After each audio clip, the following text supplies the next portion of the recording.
So I will introduce myself. My name's Judy Storch, and I am sharing the campus dean position with Barb Turpin, who many of you know. So I'm the new half of the campus dean, and I'm really thrilled with tonight's program. We're going to be having, as you know, George Marshall, an author, come to talk to us about why is it that we are really not tackling this huge issue of climate change. And it's kind of funny that we're hearing this lecture tonight, 2 days after almost 400,000 people who must have read George's book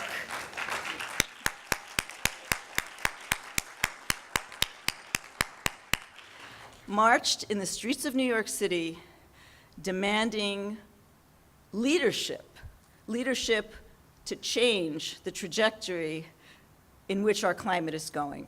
And so it's really a delight to introduce this program tonight and to tell you of the many, many groups that have come together. Just like the Climate March was thousands of different organizations, we don't have thousands here, but we have 9 different student groups who have sponsored tonight's lecture, as well as big thanks to the Rutgers Climate Institute, my office, the Cook College Dean's Office, and the Department of Human Ecology. But most important are the 9 student groups that have also co-sponsored tonight's meeting. And to make sure that I don't leave anybody out, I have my notes. So we have the Rutgers Association of Planning and Policy Students are here. The Rutgers Ecology Graduate Student Association. And if you guys are here, cheer for yourselves. Okay, all right. The Rutgers Environmental Science and Engineering Club. The Rutgers Geology Club. The Rutgers Meteorology Club. The Rutgers Oceanography Club. All right. The Rutgers Undergraduate Geography Society, which implies there's a graduate geography society as well. And a fantastic organization, Students for Environmental Awareness. Okay, so I'm going to turn the podium over to Rachel Schwamm, who is a professor in the Department of Human Ecology, and she is a specialist in climate and society. She's a sociologist by training in a science-based department, and she'll be introducing our speaker, George Marshall.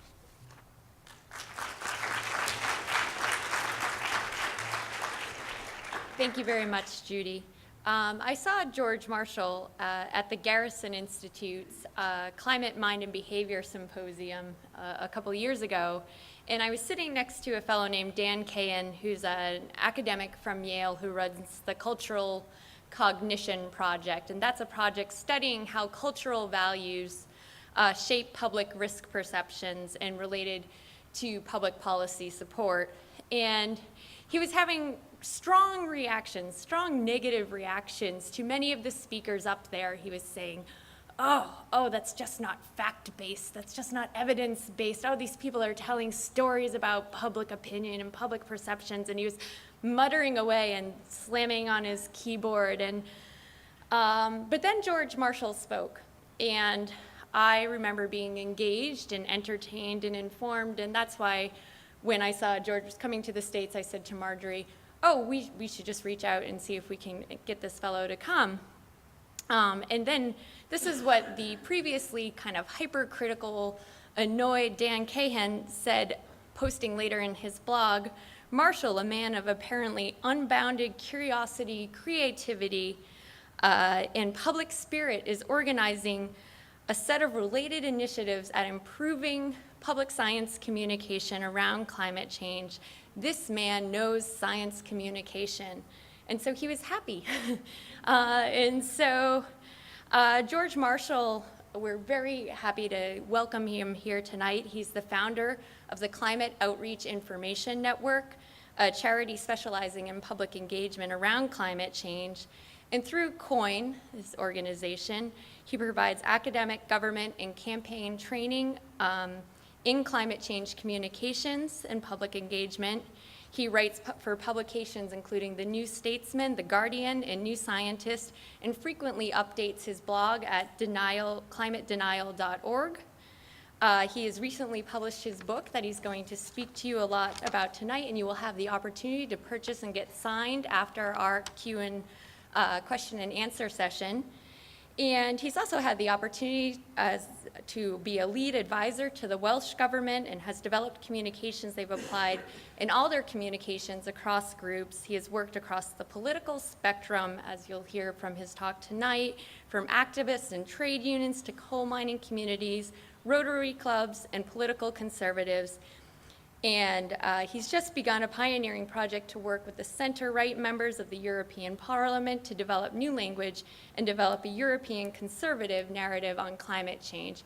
And so George Marshall is really a leader in forging new directions in climate communications, reaching new audiences, and we're very happy to welcome him tonight to Rutgers. So thank you.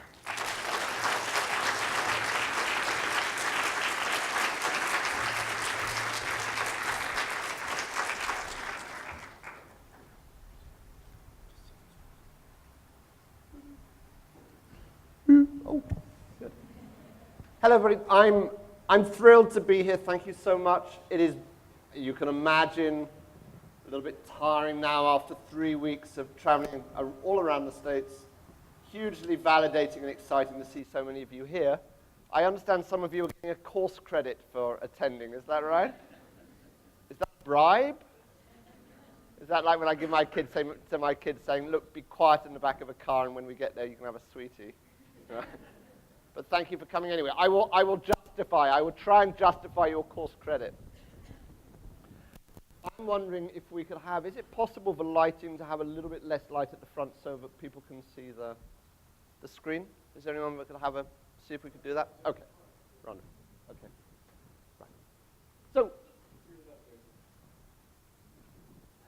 right. All right. I'll very quickly explain my organization just to get that over and done with. A small organization based in Oxford, and we specialize in talking about climate change, as we've been around for about, oh, that's wonderful, thank you, for 10 years.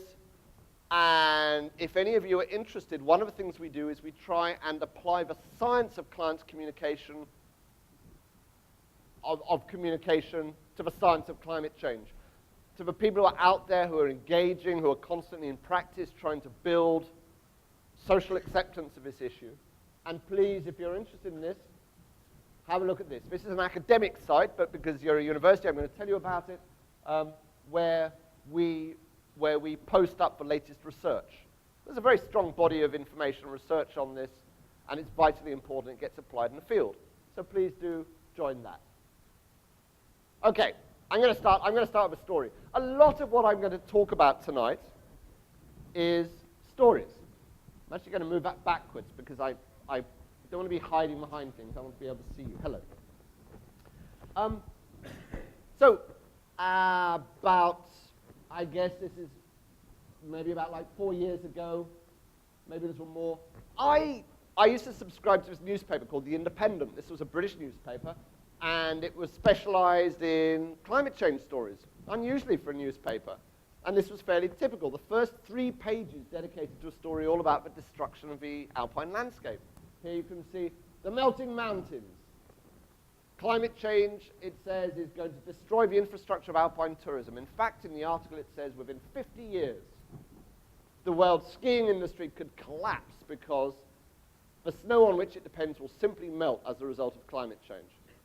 Okay, this is a Saturday newspaper. Imagine a Saturday newspaper like a Sunday newspaper in the States, big, fat wad of wood pulp just sitting on the doorstep. And you pick it up and you give a thing a shake because, of course, it contains numerous bits of other stuff, amongst which is the travel supplement. Out falls the travel supplement. The world's 50 best ski resorts. 50 being somehow an iconic number. You could maybe go to one every year, and if you timed it right, you wouldn't be skiing on gravel at the very end.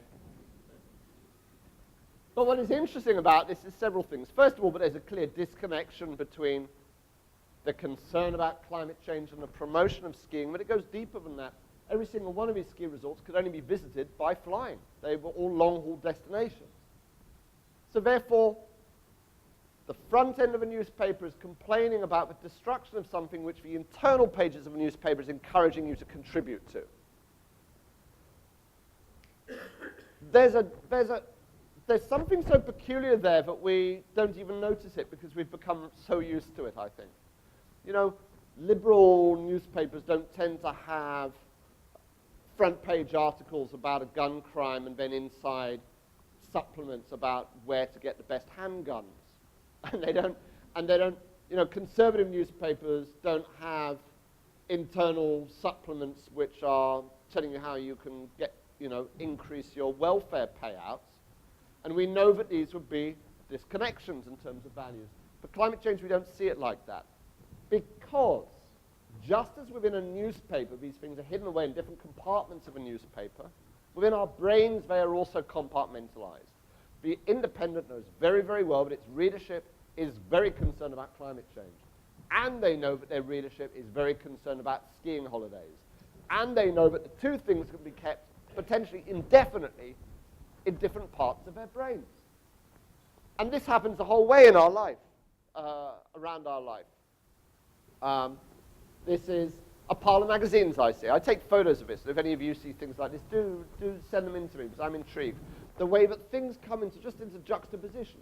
Here, this rather miserable and depressing-looking magazine up there, surrounded by things which, let's face it, look an awful lot more fun, all of which involve burning fossil fuels and having a high-carbon lifestyle surrounded by the little gloom and doom in the middle. In our brains, we know that we frame things. Framing is a process by which we decide what to pay attention to and what to pay disattention to. The first step of that is creating boundaries within which things fall into different compartments. The second step of that is then selectively editing out the things that we wish to see, whether we wish to edit out the gloom and doom, or whether we, if you're more like me, might wish to edit out those others, right? What is interesting is, of course, that we know that they're all there. It's not as if we're not seeing them. It's that we're selecting out the ones that, for various reasons, we choose not to see. Cognitive psychology has always been interested in the process of attention. What are the things which capture our imagination and make us concerned? And this, in a way, is the key issue for climate change. But in the last 20, especially last 10 years, cognitive research has become much more interested in the area of disattention. What are the things that we do not pay attention to, and what are the grounds for us to disattend them? Disattention there not meaning not attention, but meaning actively not attending them, actively cutting them out. Disattention is clearly very, very important for our functioning as humans. I just spent a day in New York. If you are not capable of disattending, if you are not capable of cutting out information, you will go frankly mad in New York. And as somebody who lives in rural mid-Wales, I already feel hugely overloaded with information in this place. But of course, people live there, and they manage to cut out all of the weirdness and the extremeness and the hugeness of it, and just stay focused on pieces of new information. I once, in New York, cycling in New York, I came around the corner in New York, and I found an elephant walking down the middle of the road. This kind of thing happens in New York, of course. It was some kind of stunt on its way to Times Square, literally the elephant in the room. So you go, wow, it's an elephant. But of course, I'm not noticing the trucks, I'm not noticing the buses, I'm not noticing the taxis, I'm not noticing the skyscrapers. So when something new comes along, you notice that. Otherwise, you edit things out. This process of attention and disattention is fundamental to climate change.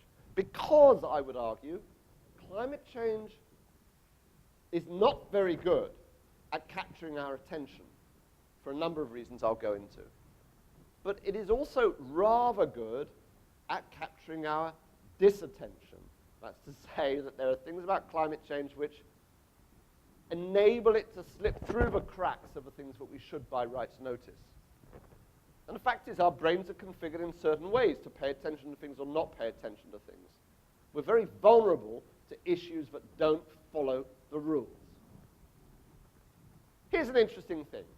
I've spoken so far about attention, disattention. That's one of my main themes. The other theme is stories. I started with a story. Here's some more stories. This is in the streets of Dublin in Ireland. And people were invited to sit on a bar stool in the road and talk about climate change. Now, I'm going to show you a few of these interviews. And as we go through, notice how people are reporting stories. Not science, not facts, not, to be honest, even their own ideas. Every single thing that anyone says is a socially transmitted story. Ah, we have a technical problem. That is a problem. I'm going to... Oh dear, and this is being filmed too. Didn't you know? Okay.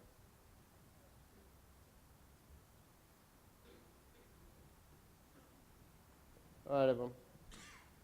It'll only take a second.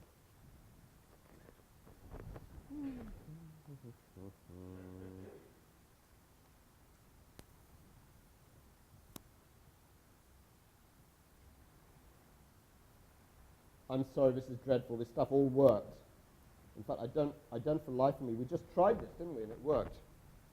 Let's just see. Yeah, no, I'm so, for some reason it's just this very second fail. Don't worry, we'll get there.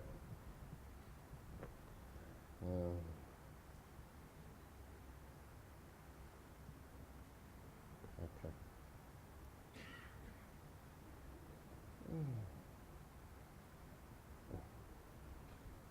We'll get there.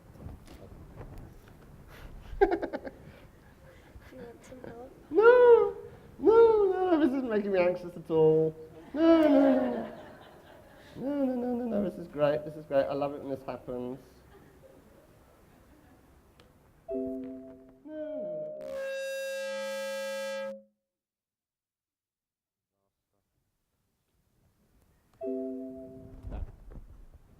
I'm going to hold on that for 1 minute.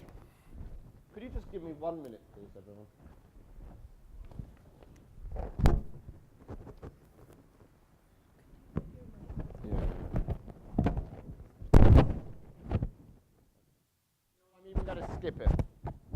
I'm even going to skip it.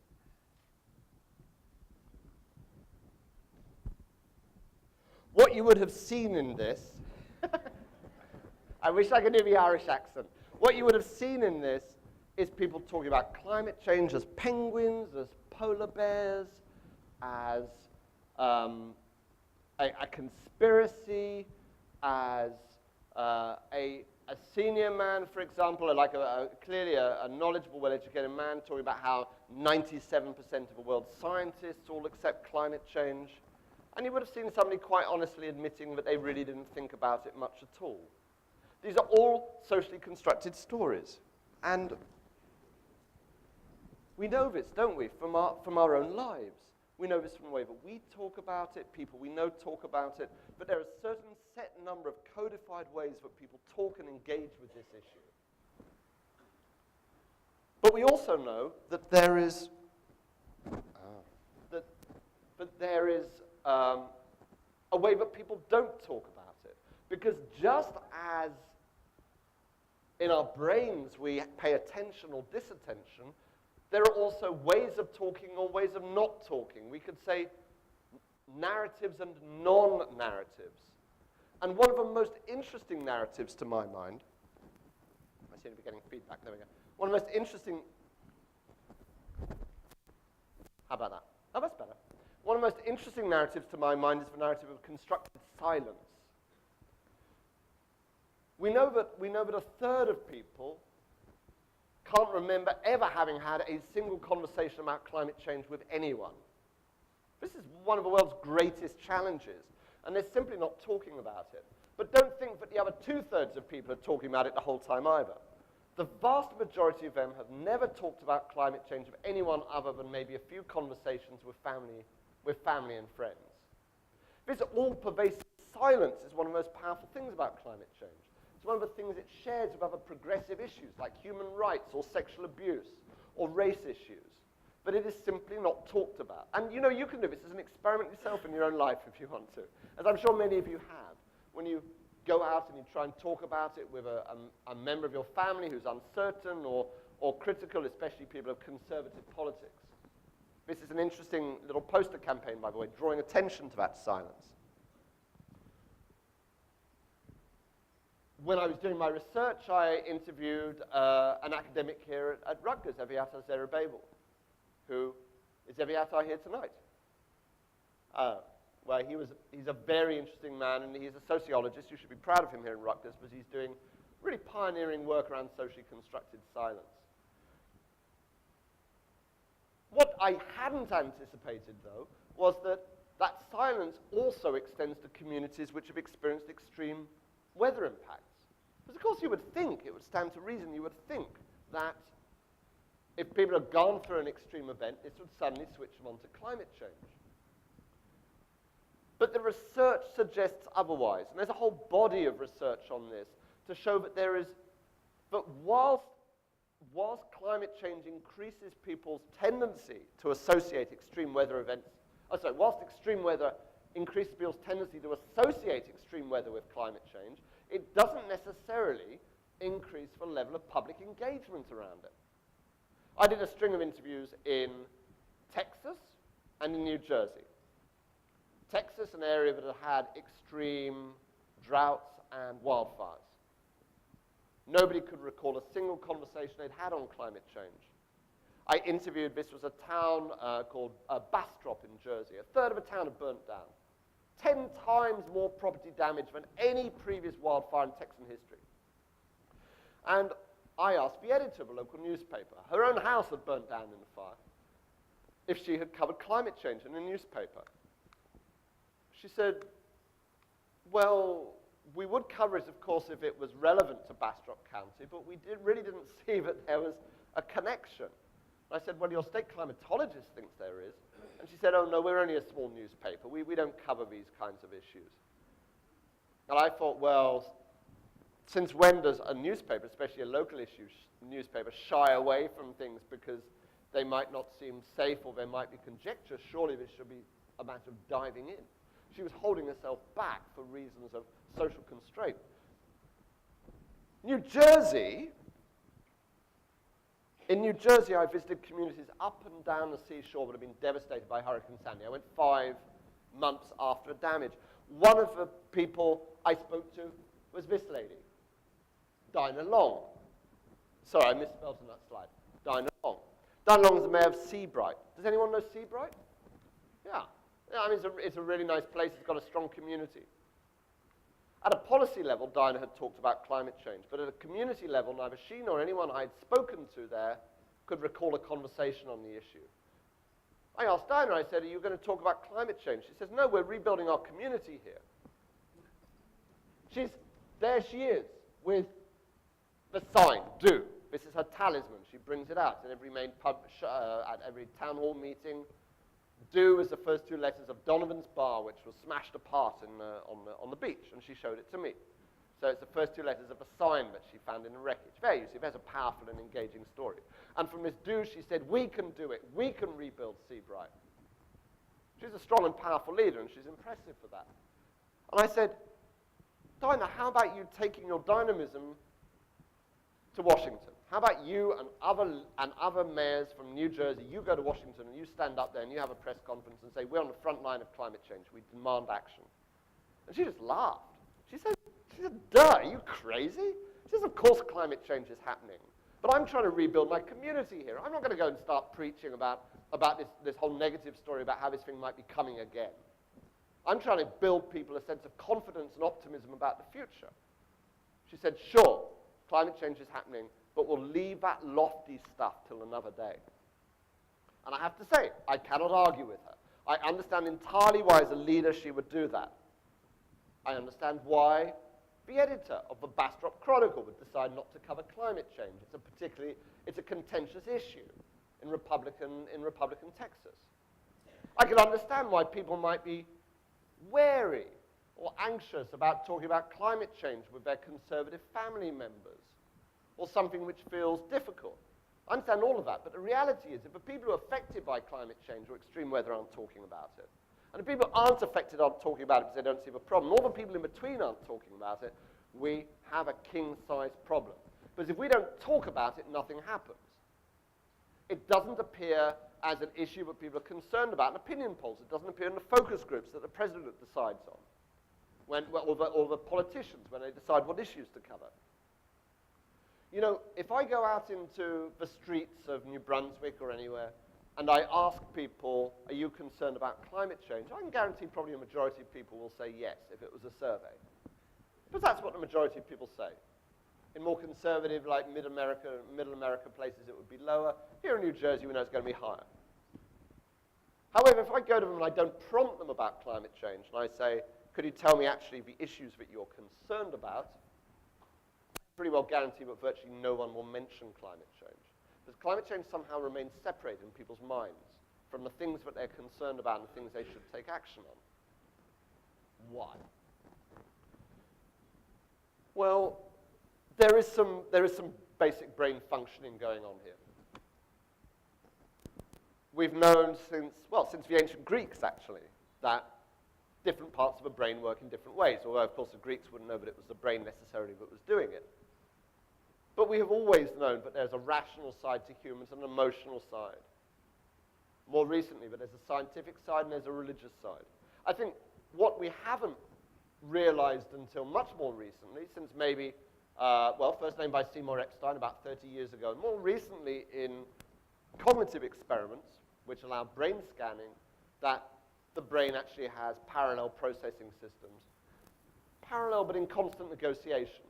And this graphic, although it's nice, it's slightly deceptive. We're not talking here about hemispheres of the brain. We're talking about an interlinked architecture within the brain. One side, rational, analytic. What we could say the analytic processing, dealing very well with numbers, data, symbols, logic. This is the most recent evolution of the human brain. This is what makes it possible for us to build all of this, to strategize, to plan for the future, and to evaluate risk. However, the earlier brain is dominant for very good reasons. Because if this gentleman here or here was to suddenly come at me with a knife, though it looks right now as if there's no great risk of that, but if you were to come at me with a knife, I do not have the time to start saying, oh, this seems illogical. Why is he doing this right now? Does he really pose me a threat? He seems like a nice kind of fellow. It's like there wouldn't be any of that. My affective reasoning has to click in immediately to go, threat, somebody intending to cause me harm, now, knife, danger, and click in. Proximity and threat are very powerful motivators. But so too is social value. So too are the cues that we receive from the people around us about what we should or should not pay attention to. And we know in conformity experiments that can overrule direct threat. But people in conformity experiments will sit on their chair even when smoke is coming under the door if they don't see other people getting up and responding. Sometimes the passive bystander effect, the tendency of everybody to stand by and wait for someone else to do something, wait for the social cues that it is appropriate to take action. Climate change, of course, being very deadly on this. If you have an entire society which is locked into a socially constructed silence, you have a perfect recipe for this bystander effect. And one of the things we know about the bystander effect is the more people who are standing by, the greater the chance that you personally will not do something. Because, of course, the social norm, the cues that you depend on, are telling you not to do something rather than to do something. I should say, conversely, of course, it flips the other way. But when you see people doing something, you feel compelled to do it. And that's why things like the march we had on Sunday are very, very important. But showing numbers of people caring about something, just sheer numbers, creates a norm of action which then is for people a signal that this is something that they should pay attention to. That is why these things can have positive as well as negative feedbacks. There's a positive feedback that you become involved with something because other people appear to be doing something. This side of the brain also working in the area of metaphor, narrative. These stories that we tell are also very much to do with this part of the brain.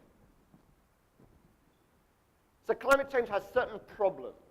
The information is coming in on this side. It's very data-driven. We depend on the scientists, and scientists are not speaking emotional language.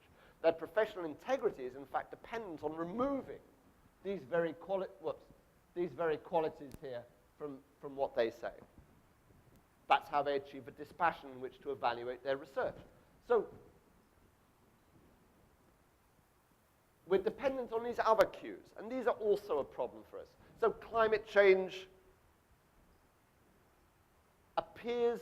is not immediate. It is not happening now. Or maybe it is happening now. Maybe it's happening in the past. Most people would be inclined to say it's happening in the future. It involves sacrifices. It involves costs.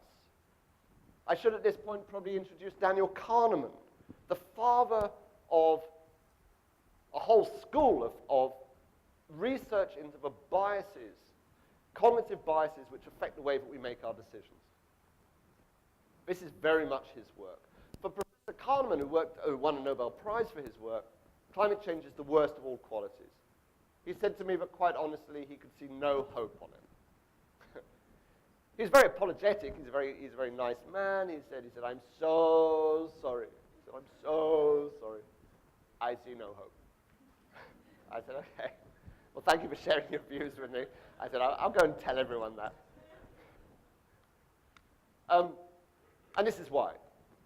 Because his research says we're lousy at things which are in the future. And he says climate change is in the future. We're lousy at things which involve loss. And he says climate change involves us to give things up now in order maybe to avoid giving more things up in the future. And he said all of his research shows this is the worst combination. Plus, he says, there's uncertainty. And when we're uncertain, we delay decisions until certainty is formed. Like we don't like uncertainty in our brain, so we keep pushing it away. And if you think about it, he's got a point. He's saying this has all of the worst possible combinations. So, what is going on? Well, with respect to Professor Kahneman, I'm not sure I entirely agree with his analysis. I don't think climate change is in the future. I think we decide to put it there. We could equally well say climate change is in the past and the present. In the future is like where we've put it. I don't think it is unduly expensive or uncertain or requires sacrifice. Yes, it involves all of those things, but there's not reasons why we don't do anything about it because, you know, many of the people who say climate change is too uncertain, too expensive, are people who are prepared to accept huge amounts of expense on things which are hugely less certain. I'm thinking particularly of some of the conservative politicians who oppose action on climate change. Mitt Romney, for example, in the presidential election, was saying we can't take action on climate change; it's too uncertain. And then he said, when it comes to terrorism, he says no amount of uncertainty should prevent us from defending America. Dick Cheney, too, also another outspoken denier of climate change, former vice president, of course, said if there is a 1% chance that America could be subject to terrorist attack, we must take whatever action is necessary to prevent that attack. 1%. That's pretty uncertain, isn't it? Let's face it. Now, I'm not saying that we shouldn't take action on terrorism. I'm just saying these are not obstacles to action. Nor, I think, because the information flow has been blocked. Like there's this idea we can't do anything because the information has been corrupted because of oil billionaires who are funding denial and so on. And I think, well, yes, that's true. That is very true. But the fact is, I think that misinformation is taken upon and used by people to justify the decision that they really formed in the first place. I don't think information on that one side of the brain is really affecting what we feel on the other side. I think what happens is we decide on the one side how we feel about it, and then we select the information to feed it. Now, that's not to say that science isn't hugely important. Science leads our decisions on this, but ultimately our actions, our commitment, our belief is driven by the other side, especially the people around us. And this is really the point. Climate change exists as social facts, you know, as narratives which are based on who we are, our values, our worldview. And so we don't want to accept it. Why would we? It's hugely challenging. So what we do is we generate a story. And that is a story which, if we are prepared to accept climate change, shapes it in our own image in a way that we can accept it, but also which allows us to ignore it or to reject it. And here, for example, is what we do with is it in the future or not? Here's a very interesting piece of research. Look, I guarantee it's the only graph in my presentation. You've been saved graphs. But look, people are asked who will be harmed by global warming. 10% say them personally, 11% their family, 13% their community, 21% we're taking here a great deal, think people in the US a great deal. And you'll notice with every single step away from people, it becomes suspiciously more dangerous. Why would people seriously think that climate change is twice as likely to affect people in the US than to affect them personally in the US? Because they're generating distance. They're creating a story which makes it more dangerous the further away it gets. Or correspondingly, more safe the closer it is. That's why, is it in the future? Yeah. Future generations of people face a huge threat. Here in Britain, when people are asked how much it will affect them personally, we find that only 9% think it will affect them a great deal. However, when we ask people how much do you think it will affect future generations, you'll notice here that, let me add this up, 89% of people think climate change will affect future generations a great deal or quite a lot. That's those two blocks there together. 89%. Now, bearing in mind in Britain that 20% of people don't believe climate change even exists, that means that there's some people out there who do not think climate change exists, but think that it will have quite a lot or a great deal of impact on future generations. That is it not, interesting? It suggests, of course, that this thing about it being in the future is socially constructed. Oh, I'm sorry. Here's another proof of how we shape this. And this is something, if you're interested, it's up on The Guardian. I wrote a piece for The Guardian last night, which is up on their website now, as an op-ed, in which I imagine a thought experiment. What if climate change was created by North Korea? Okay. Imagine, here we are. Here's the evidence, by the way. This is a photograph taken by one of our drone satellites earlier this week. And look, sorry, it's not a drone satellite. It's a drone, it's a fuzzy drone plane thing, right? And look, here it is, North Korea pumping chemicals into the atmosphere. Somebody has a spy, one of our people on the inside, managed to tunnel out of North Korea, get himself over the border between his teeth. He had between his teeth the documents signed by Kim Jong-un himself, saying that with these chemicals they could destroy the world's climate and with it annihilate grain production across the American Midwest. And you know what? If it took this shape or form, the response would be very, very different. Because the thing with climate change is it does not have an enemy. And the absence of an enemy is a compelling absence for animals like ourselves who construct narratives and stories around something. So what we do is we are compelled to insert enemies. This becomes a very compelling story. Of course, it's rubbish, right? I mean, North Korea's doing lots of things. Actually, their national emissions are very low. But we know if it was in this form, we would respond very, very strongly. We are very, very alert as humans to this issue of intent. The intent to cause harm. Not just enemies, but I said if this gentleman here was to come at me, he would not just be coming at me as an enemy, he would clearly, with his knife, have the intention to cause me harm. So, climate change does not have an intention. None of us intend to cause climate change. None of us go out there into the world wishing to do so. Those of us like myself with families, we're just driving the kids to school, we're just putting food on the table, just heating our houses. Not surprisingly, when people say climate change is a huge moral challenge, we back away because we feel offended and abused by it. In fact, one of the reasons why we don't want to accept climate change is because we know very well that the point at which we accept the information is the point at which we are presented with the intention to cause harm. Because once you know that you're causing a problem, you can no longer, once you've taken a bite out of the apple from the tree of climate knowledge, you can no longer pretend that you're innocent of what you do.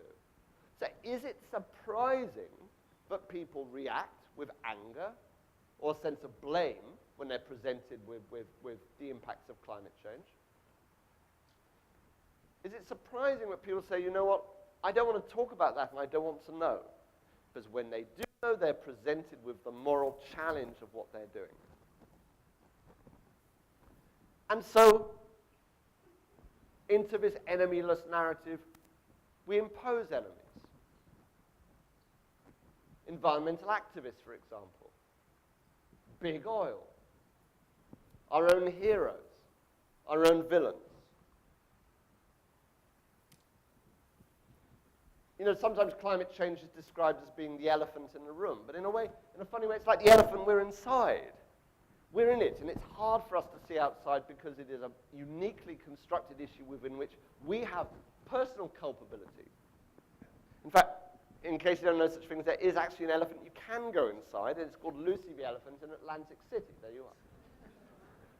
Something horrible has happened to my slides, as you can probably guess. I don't know what's happened to my machine. So, this guy here, I read his biography on holiday. This is a guy called Fritz Stangl. This is how powerful intention is.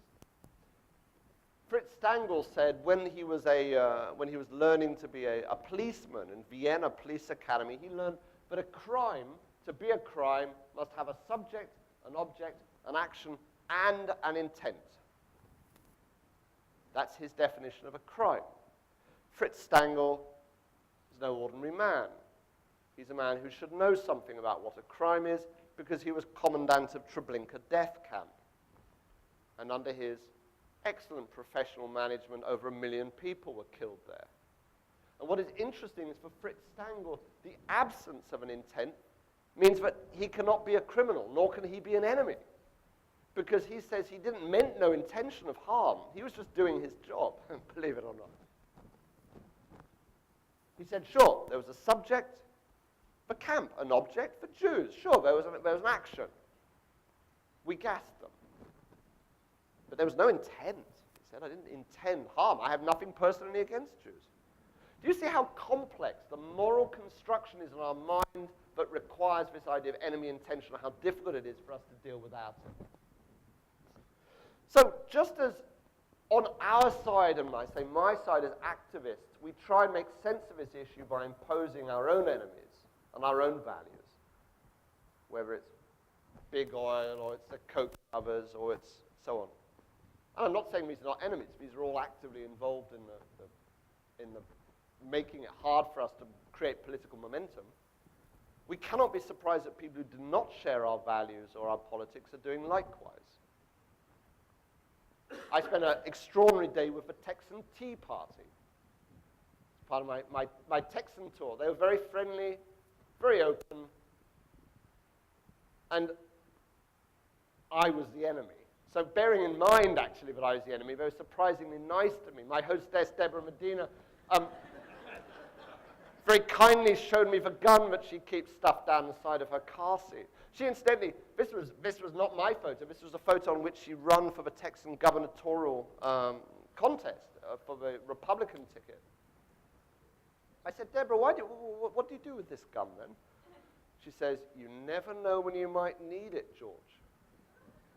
I go, okay. There I am as a former Greenpeace campaigner in mid-rural Texas, talking to these guys who hate everything about, not I don't think about me personally, but about my organization, what we stand for, and they're persuaded we are the enemy, but we have created climate change in order to extend the tentacles of government, to take control of their lives and to remove their freedoms. We have become the enemy. And you know what? That narrative is so powerful and so persuasive for them because, of course, they've managed to insert an enemy, the missing enemy, into a narrative of climate change. But actually, it's very hard to persuade them otherwise. Global warming, you see, is a socialist scam. And there indeed is our enemy, the coctopus. So, institutions, too, can create strangely distracting narratives and stories. I'll tell you a story before I end, too. Because if climate change exists for us just in the form of socially constructed narratives, which we form around our values but allow us to avoid responsibility, then this doesn't just apply to us as individuals, because we're in lots of different forms. We can exist as institutions as well, and organizations and businesses. So I'll tell you a little story about Shell. I went to visit Shell because I wanted to see what they thought. And I didn't quite expect what would happen.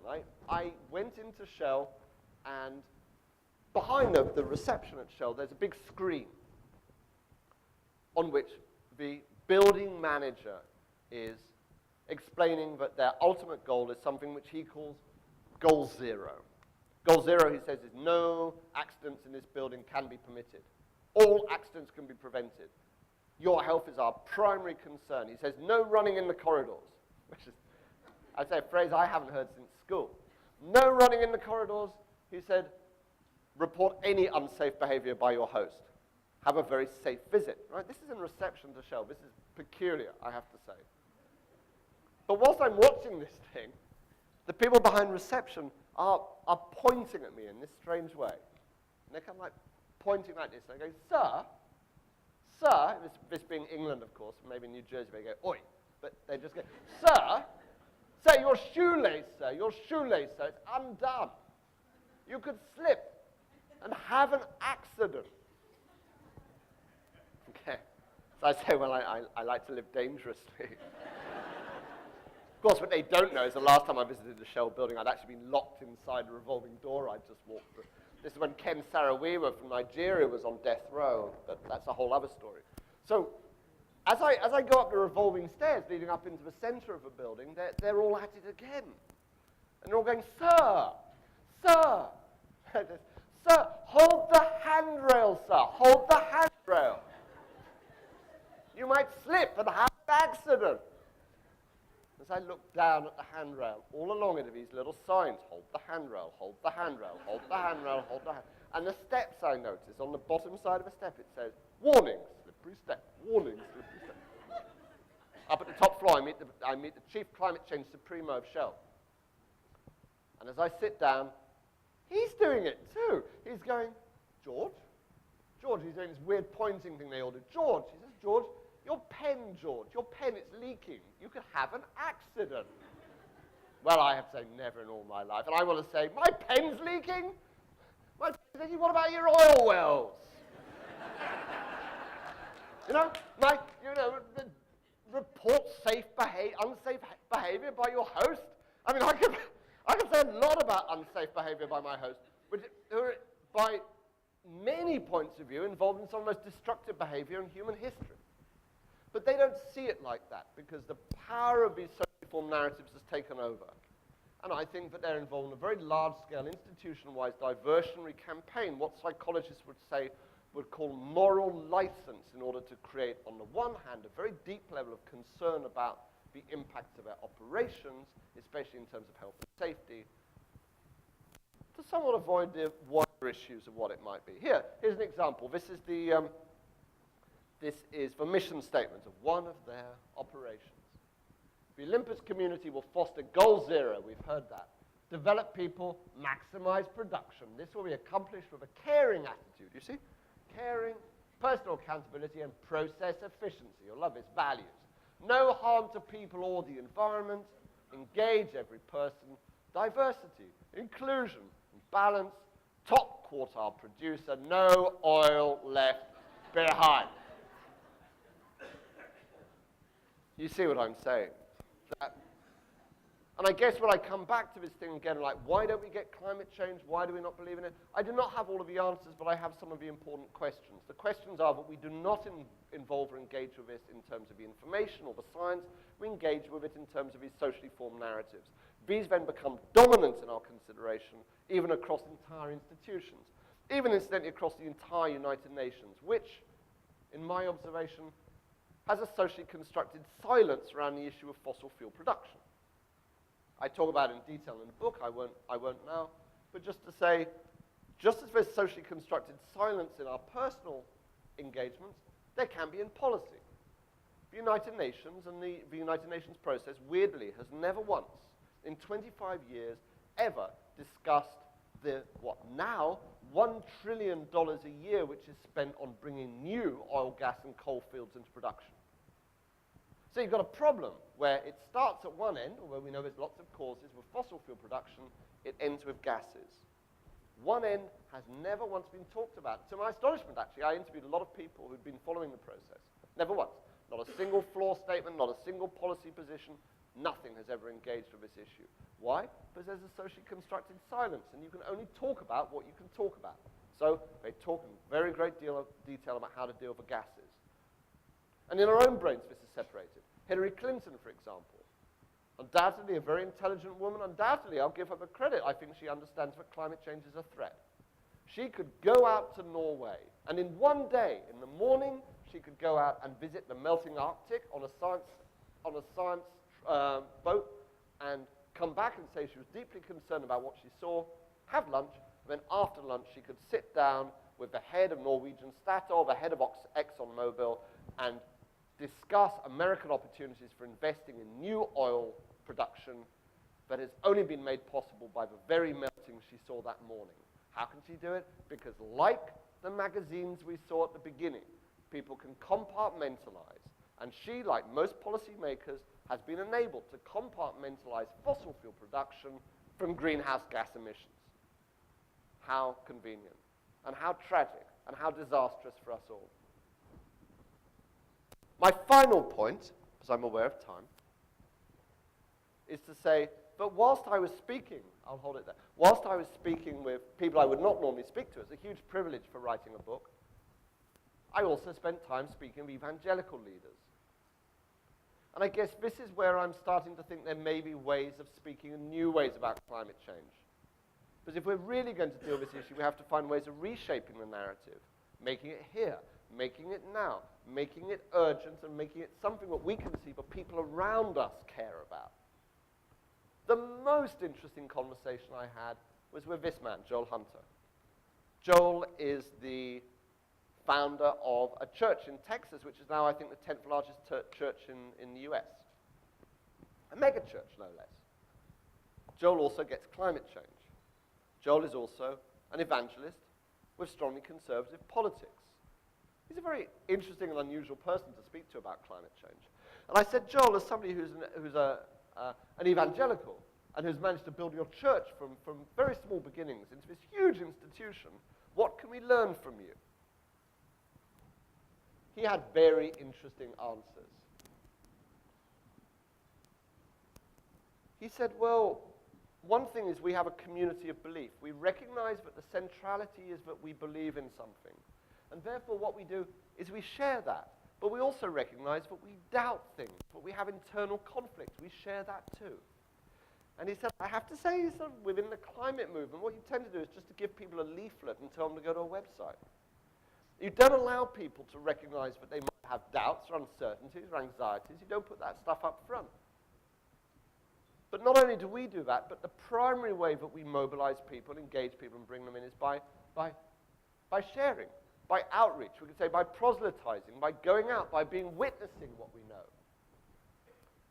And I actually take from that a key lesson for what we should be doing within the climate movement to move forward to, is the centrality of showing that we get it is vitally important. Now, don't get me wrong. I'm not saying that climate change is a religion. It absolutely isn't. Climate change is based in science, and religion is based in spirituality, and these are very different things. However, I'd also say these guys and religion as a whole have 2,000 years of thinking about how do you engage people around things which, let's face it, are somewhat uncertain, set in the future, where the belief is held through the social stories we tell. So I'm very happy to take lessons. And one of the key things I took from him was the idea that you don't just become aware of it because you read a report, but you might have a moment of revelation. You have a steady process of change, and then you just see something which switches you on. We don't talk about this in climate change. We don't talk about the process by which we come to believe or accept climate change. We should. We should be sharing that. We should be trying to identify where the point of change comes so we can produce it in people. Because that's what these guys do. Joel has, it comes from a great evangelist, Billy Graham, the idea of an altar call, where somebody stands up. You say, you've heard something, now stand up and move forward if you're prepared to change your life forever. This idea of a moment of change is critical to them. And I think it's something we need to introduce into the way we talk about climate change. To say, there has to be a point at which you've seen and heard enough, and now is the point to make a decisive decision. Because, otherwise you can just keep these things in separate parts of your head forever. What you know from what you see and feel. There has to be a point where you say, right, now is for critical commitment.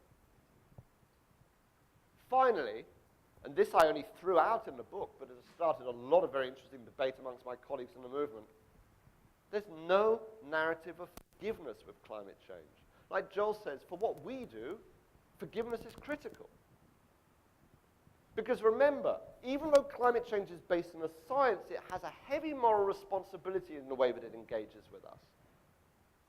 We have no way of dealing with that moral responsibility. We say, if you believe this, you have to take this on board in its entirety. I'm merely throwing it out again. And don't get me wrong. I'm not saying climate change is a religion, but I'm saying as soon as you start looking wider than the normal audiences or the normal suspects, you can find ways of finding new ways of talking about it. Even more contentiously, Rob Sisson, the president of Conserve America, and I'm aware I'm going into dangerous territory here, but bear with me. He's an anti-abortion campaigner, and he frames climate change in terms of his own abortion campaign. And once again, I'm aware of how the way we talk about climate change has been very, very limited by a certain set of political worldviews and attitudes, with immense potential for it to be rediscussed and reframed in terms of different values. For me, I find this challenging because I don't agree with Rob Sisson on his position or his politics. I also recognize, though, that the greatest single problem we face with climate change is the political polarization, which leads large swathes of Middle America. We're not even talking Tea Party. We're talking about just mainstream conservatives rejecting it, not talking about it, or actively refusing to believe in it. I do not see how we can move forward simply by mobilizing people on the progressive left without mobilizing people on the right. And for that, they're going to need their own stories and their own narratives. That has, I think, to be the priority for moving forward. And for my own organization, that's the priority for us moving forward. That's why our primary activities are ones concerned, for example, with climate science, stories around the science, communicating climate change, or this program here, as we were hearing earlier, about how to communicate with the center-right. I'd say, well, we can have a few questions too, but I'd say for all of you as well, in terms of lessons you take from this, please take anything you like from this. And I hope you'll challenge me, because I like challenge. But I think the lessons I'd like you to take from this is the primacy and importance of that thing of sharing your own conviction. I'm assuming, of course, that you have a conviction to share, or certainly discussing it, being open with it, recognizing that the silence isn't just the absence of conversation, but is often a socially constructed absence of conversation, which needs to be challenged. Recognizing sometimes the brave thing to do is not just being in a demonstration or being in a protest, but actually it's also sometimes standing up and saying, this is important to me and I believe in it, even when surrounded with other people who do not.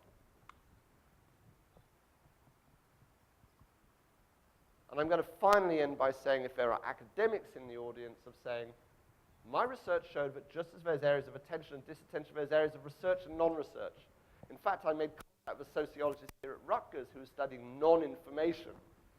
And that fascinates me, the idea that there is information and non-information. And around climate change, there's large quantities of non-information, stuff we don't know. We don't know, for example, the connection between how we feel about climate change and how we feel about our own death. But we've got good reason to think that there's a strong connection there. We don't know, for example, what narratives work for conservative audiences. We need research on that. We don't really understand this socially defined silence. We don't understand what leads people to be convinced about climate change, because if we understood that, then we can reproduce it and make it happen. And we don't understand what leads some countries to be very powerfully engaged with climate change and others not. Is it about the culture? Is it something specific to the way it's talked about there? Again, until we understand these things, we're not going to know why it works in some places and not in others. Thank you so much for your time, and I hope you'll have some challenging questions.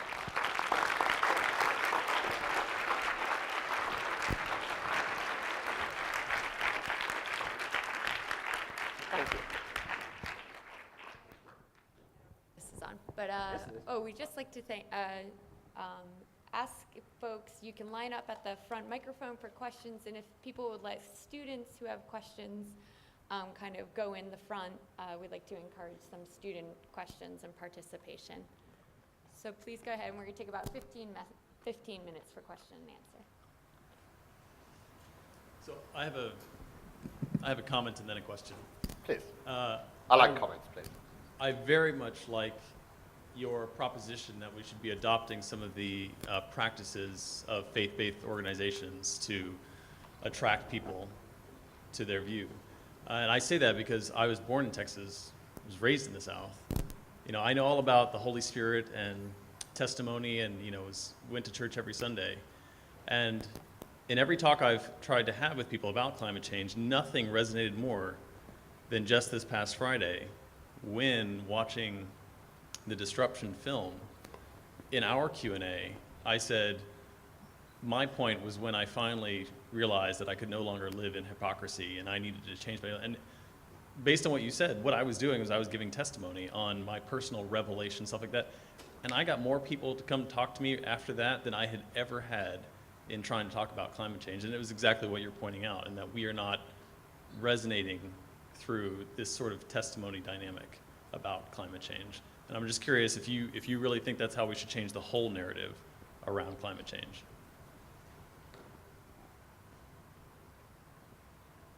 I think I've had a very soft landing with this so far, because I think it's only a matter of time before some people get very, very uncomfortable with talking about it in this way. I think you're right. I think that we should be going out there and presenting an acceptance of climate change as a form of personally held conviction. I'm very careful, by the way. Is my mic working out? I think belief is, in some ways, much more associated with religion. So I do think this is powerful. But I also think we're going to have an intense debate about it.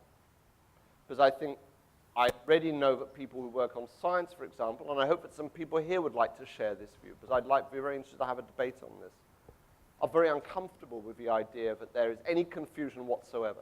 You know, we do have a problem that people who oppose action on climate change are already saying climate change is like a religion. I think that part of what's happened there is that people have become so wary of sharing their own belief in it. But I think in our own lives, I think certainly we should do this. And I must say, I speak a lot with people who don't accept climate change. It's something I always do. Rather than getting into a head-to-head argument with them about the science, which I can argue if they want, I'm much more inclined to say, this is how I feel, and this is why I feel it, and this is how I came to those views, modeling for them the process that led me, because I think that's more persuasive. So I think there's important lessons for here, but how we turn that into a wider movement, I think, is very open to debate. Yeah, please.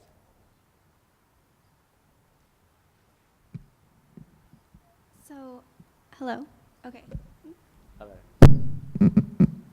So I know a lot of people who are very convinced about climate change, and I also read a lot of liberal newspapers and websites online that talk about climate change and talk about what's going to happen in the future as the Earth warms by the end of the century, by 2050, and it's always a narrative of despair.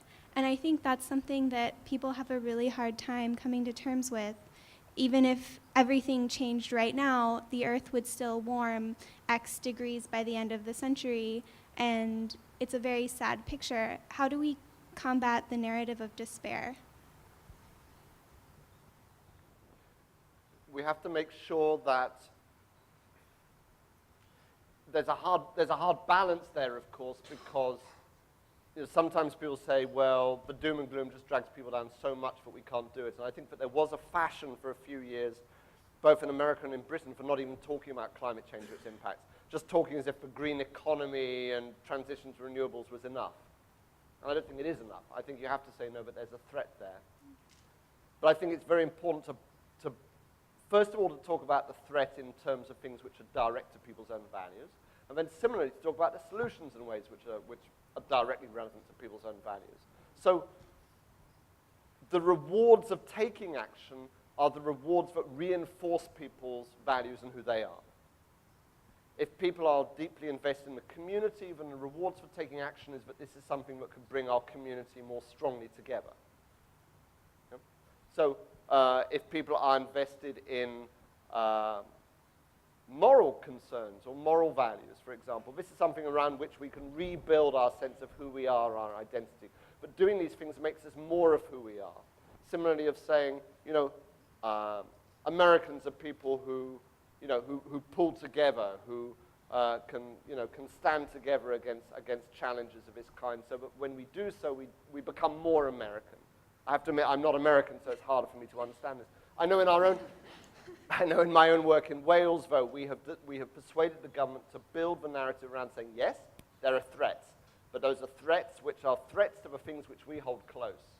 But similarly, the response we have are things which will make us more what we are already. Do you see what I mean? Yeah. More, give us a stronger sense of identity of who we are. So I think it keeps going back to that same idea again. People feel extremely alienated and distressed by these large images about the world dying. And I think, therefore, we need to be careful to just give people the information they're required to connect with their own real lives.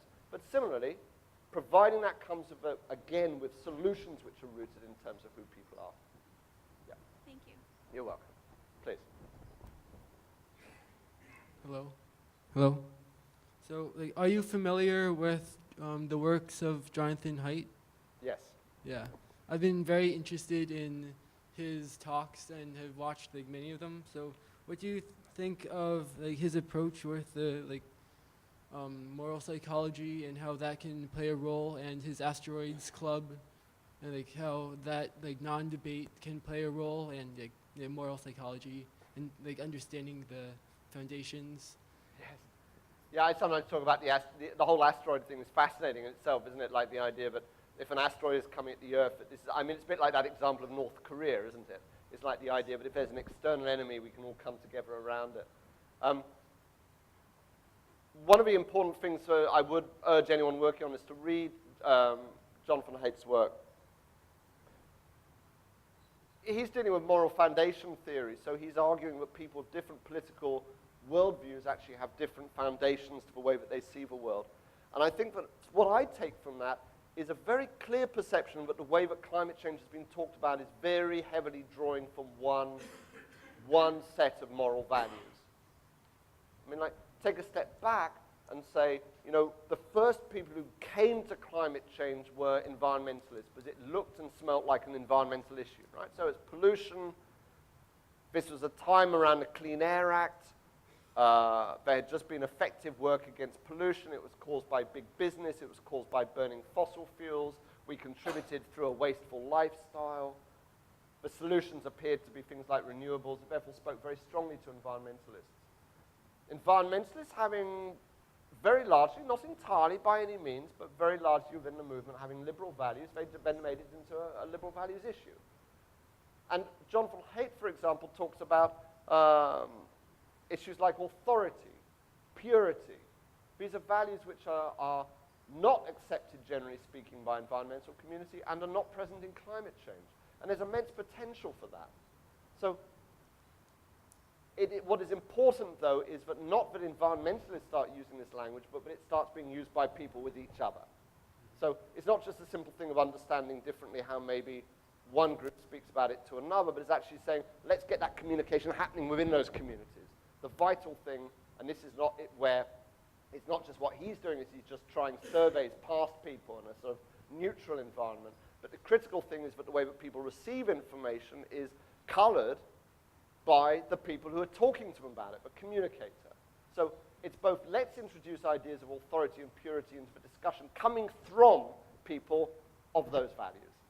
Let's have conservatives shaping a conservative narrative around their value, liberals around their value, people of faith and people of faith around their values, people of business around their values, politicians around their values, and so on. Within an overarching framework which says we have certain things in common. So thank you very much. Yes. So I want to mention one last thing, that he has a lecture that I think it was at Duke University. It was about how people, they explained why people don't trust scientists. And do you see that one? No. Can So, you share it? yeah. I think it was at Duke University. I'm trying to remember what it was called. So it was about the concern that it had maybe the subtitle. It was about why people don't believe in scientists. Like, I'm not really completely remembering it, but it mentioned how it was like we have so many liberals, and then it alienates, and I'm not really remembering it much. Okay. So it was really good. Okay, thank you. Please. Thanks for a very interesting talk. I'd like to follow up on 2 points in specific, following the Jonathan Haidt point. The MRI data clearly indicate that you're looking at different brain functions, different neurochemical bases, and so on. So you're not talking about what people believe. That's an expression Yes. of the way their brains are operating, and therefore I would argue that the speech mode is a PR exercise that has to be oriented towards the particular, as you said, values and truthiness that they love to hold. That's simply a comment. But I'd like to make a challenging statement, and that is that there are metaphors that one can use for major changes, and maybe this is less adequate than it has to be, but if one thinks about the introduction of the automobile and the replacement of horses and all the fears associated with going quickly, et cetera, it seems to me that we really want to do a post hoc ergo propter hoc approach, and that is just make the thing happen, and make it happen by virtue of economic issues, as is the case, for example, in a number of programs that have put solar panels by essentially renting roofs and giving defined benefits. That's why Walmart is one of the largest purchasers of this.